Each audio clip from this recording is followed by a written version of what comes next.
Shalom kepada kita semua. Perkenalkan, nama saya Gibiana Polosinaga. Saya dari kelas 12 IPA 7, nomor absen 11. Di sini saya akan menjelaskan tentang arus bolak-balik mata pelajaran fisika yang dibimbing oleh Bu Her. Yang menjadi pokok bahasannya yaitu yang pertama, rangkaian RLC paralel, kedua, daya pada rangkaian arus bolak-balik, dan yang ketiga, penerapan rangkaian arus bolak-balik dalam kehidupan. Yang menjadi kompetensi dasar yaitu menganalisis rangkaian arus bolak-balik atau AC serta penerapannya. Yang menjadi tujuan pembelajaran 1. Menjelaskan karakteristik rangkaian paralel RLC. 2. Menentukan impedansi daripada rangkaian paralel RLC pada tegangan AC. 3. Menganalisis energi listrik pada peralatan elektronik. 4.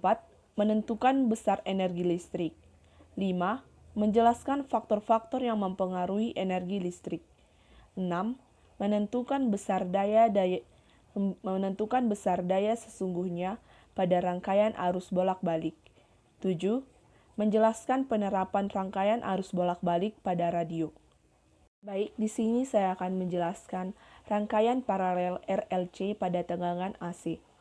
Sifat dari rangkaian RLC paralel adalah terjadi percabangan arus dari sumber I menjadi 3, yaitu arus yang menuju resistor atau IR, induktor IL, dan kapasitor IC. Besar tegangan pada resistor VR, pada induktor VL, dan pada kapasitor VC sama besar dengan tegangan V. Di sini dapat kita simpulkan bahwa V sama dengan VR sama dengan VL sama dengan VC. Gambar susunan RLC paralel pada tegangan AC dapat kita lihat pada gambar.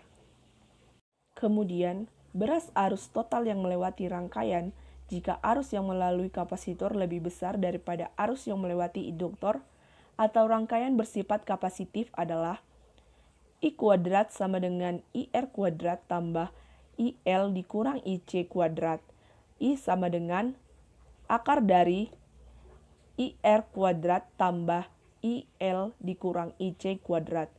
Berdasarkan persamaan di atas, besarnya impedansi pada rangkaian tersebut dapat dirumuskan sebagai berikut, bahwa Z sama dengan 1 per akar dari 1 per R kuadrat ditambah 1 per XL dikurang 1 per XY kuadrat. Untuk menentukan besar sudut fasenya digunakan persamaan tangen alfa sama dengan IS per IR. Gambar diagram fasornya dapat kita lihat pada gambar. Baik, sekarang kita masuk ke dalam contoh soal. Suatu sumber tegangan bolak-balik memiliki nilai frekuensi sebesar 50 Hz, dirangkai secara paralel dengan beban-bebannya yang berupa resistor yang memiliki nilai hambatan 30 ohm, induktor yang memiliki nilai induktansi sebanyak 300 mH, dan kapasitor yang memiliki nilai kapasitas 50 μ. Berapakah nilai impedansi pada rangkaian tersebut? Nah, kita dapat melihat gambarnya di samping. Nah, untuk mencari jawabannya, kita harus tahu apa yang diketahui dan apa yang ditanya.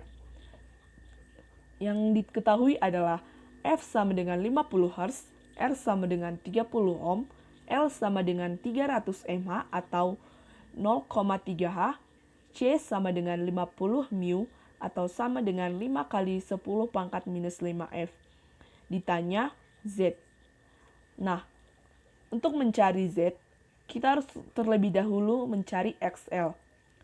Nah, di sini XL sama dengan 2V dikali F dikali L. XL sama dengan 2 kali 3,14 dikali 50 Hz dikali 0,3 H. XL sama dengan 6,28 dikali 15 ohm. XL sama dengan 94,2 ohm atau sama dengan 94 ohm. Tidak hanya XL, XC juga kita cari. XC sama dengan 1/2 VFC. XC sama dengan 1/2 dikali 3,14 buka kurung dikali 50 tutup kurung buka kurung 50 dikali 10 pangkat minus 6. XJ sama dengan 1/6,28 dikali 250 dikali 10 pangkat minus 5. XJ sama dengan 10 pangkat minus 5 per 1570. XJ sama dengan 63,6 ohm atau 64 ohm. Setelah kita mendapatkan hasil dari SC dan XL, maka kita dapat mencari besar impedansinya atau Z. Z sama dengan 1/akar dari 1/R kuadrat ditambah 1/XL dikurang 1/XC kuadrat. Z sama dengan 1/akar dari 1/30 kuadrat ditambah 1/94 dikurang 1/64 kuadrat.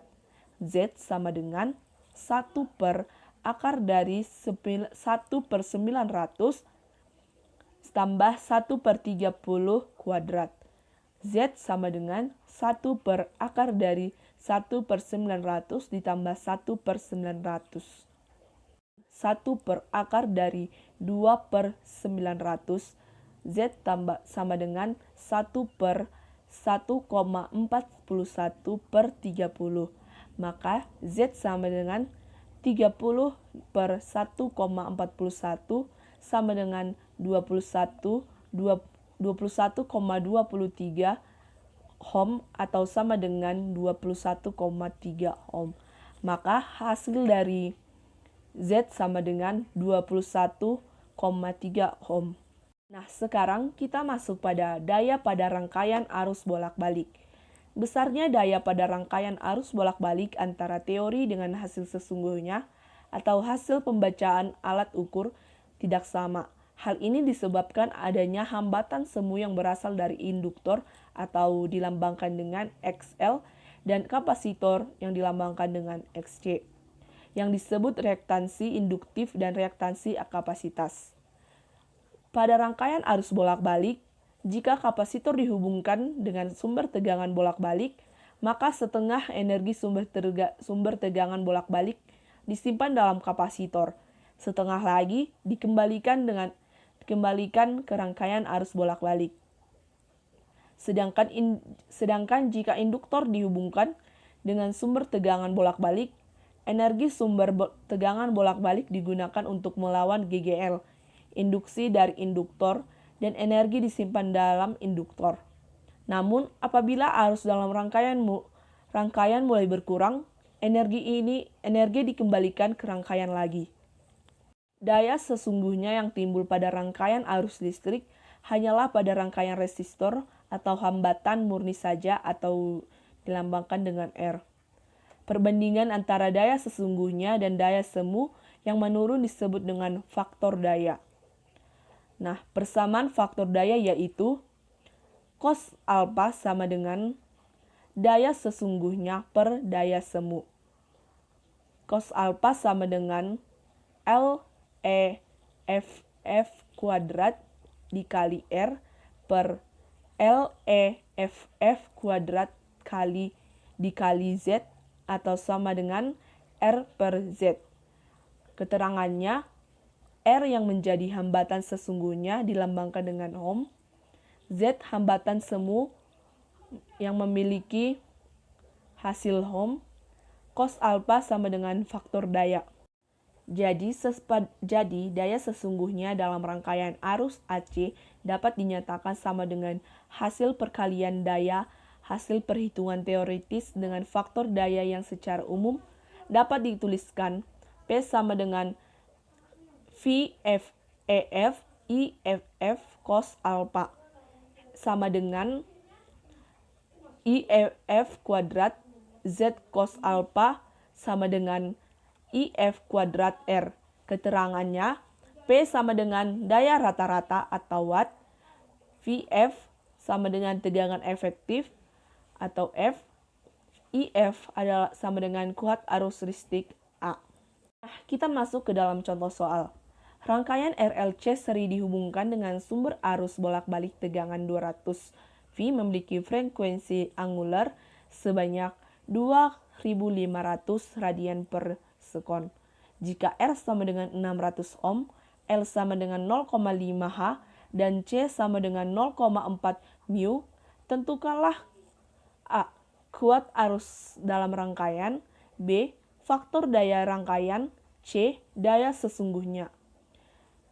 Nah, untuk itu kita dapat mengetahui V sama dengan 200 volt, W sama dengan 2500 radian per sekon, R sama dengan 600 ohm, L sama dengan 0,5 H, dan C sama dengan 0,4 mu. Ditanya A sama dengan I, B cos alpha, C P. Kita masuk ke dalam penyelesaian.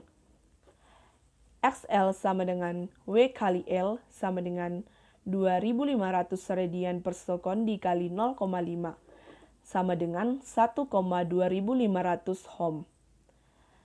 XC sama dengan 1 per WC. XC sama dengan 1 per 2500 buka kurung 4 kali 10 pangkat minus 7 tutup kurung sama dengan 1,10 pangkat minus 2 sama dengan 1000. Z sama dengan akar dari R kuadrat ditambah buka kurung XL dikurang SC kuadrat. Z sama dengan akar dari 600 kuadrat ditambah buka kurung 1250 dikurang 1000 kuadrat. Z sama dengan akar dari 4222,500 sama dengan 650. Maka I sama dengan V per R atau sama dengan 200 per 600 sama dengan 0,3 A. Dan hasil dari kuat arus dalam rangkaian adalah 0,3 A. B. Cos alpha sama dengan R per S per Z sama dengan 600 per 650 sama dengan 0,92. Jadi, untuk jawaban faktor daya rangkaian adalah sebesar 0,92. C. P sama dengan VL cos alpha sama dengan 200 dikali 0,3 dikali 0,92 sama dengan 55,2 watt. Dan yang menjadi hasil dari daya sesungguhnya adalah 55,2 watt. Nah, kita masuk ke dalam penerapan rangkaian arus bolak-balik dalam kehidupan.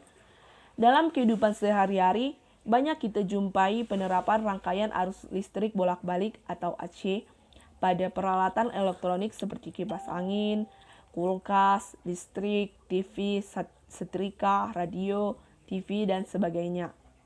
Radio merupakan salah satu alat elektronika yang menggunakan rangkaian RLC dalam pengoperasiannya. Pada saat menyetel radio, terjadi peristiwa resonansi. Peristiwa resonansi pada saat menyetel radio yaitu dengan memutar knob atau tombol tuning. Untuk menyesuaikan frekuensi sudut alaminya atau W0 dari sebuah rangkaian radio dengan frekuensi sudut atau W, dari sinyal yang dipancarkan oleh antena pemancar sehingga memenuhi persamaan W0 sama dengan W.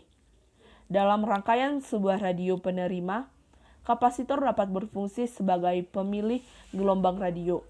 Suatu nilai kapasitansi tertentu berhubungan dengan panjang gelombang radio yang diterima radio. Sekian penjelasan dari saya. Bila ada kalimat saya atau perkataan saya yang salah, saya minta maaf. Shalom.